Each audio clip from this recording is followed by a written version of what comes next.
নমস্কার সবাইকে, LB cooking চ্যানেলে আপনাদেরকে স্বাগত জানাই। আমি আজকে বানাবো আলু দিয়ে হাঁসের ডিমের কষা।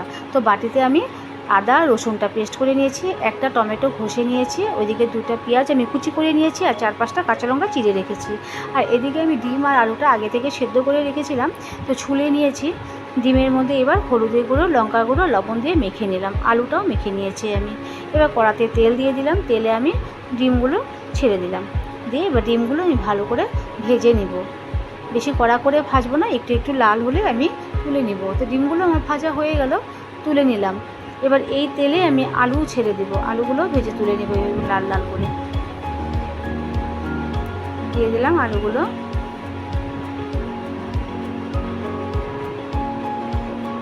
আলু ভাজা হয়ে গেছে, তুলে নিলাম।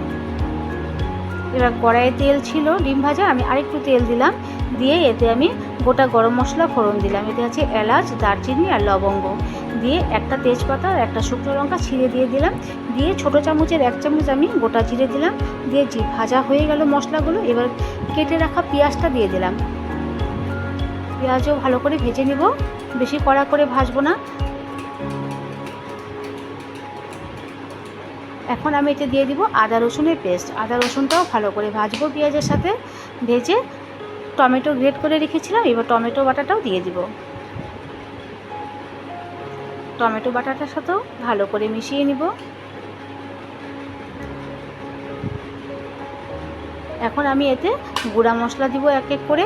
হলদি গুঁড়ো দিলাম 1 চামচ, লঙ্কা গুঁড়ো দিলাম 2 চামচ, ধনে গুঁড়ো দিলাম 2 চামচ, জিরে গুঁড়ো দিলাম 1 চামচ।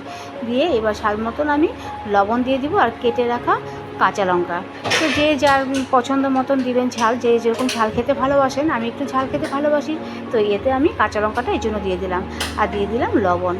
দিয়ে ভালো করে এবার কষিয়ে নিব। নিয়ে এবার ভাজা আলু আর ডিমটাও দিব, একটু বাটি ধোয়া জলটাও দিয়ে দিলাম যাতে মশলাটা নিচে লেগে না যায়। ভালো করে কষতে হবে, আর একটু স্বাদ মতন চিনি দিয়ে দিলাম।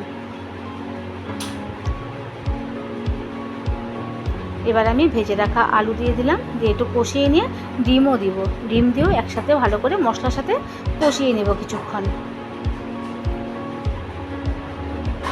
তো আমার কষানো হয়ে গেছে, এবার আমি জল দিয়ে দেবো পরিমাণ মতন। যে যতটুকু ঝোল রাখতে চান সেই হিসাবে দেবেন। আমি বেশি ঝোল রাখবো না, একটু কষা কষা করবো, সেই জন্য আমি এতটুকু জলই দিলাম। আমার এতটুকু জলই হয়ে যাবে। তো হয়ে গেল আমার ডিমের ঝোল।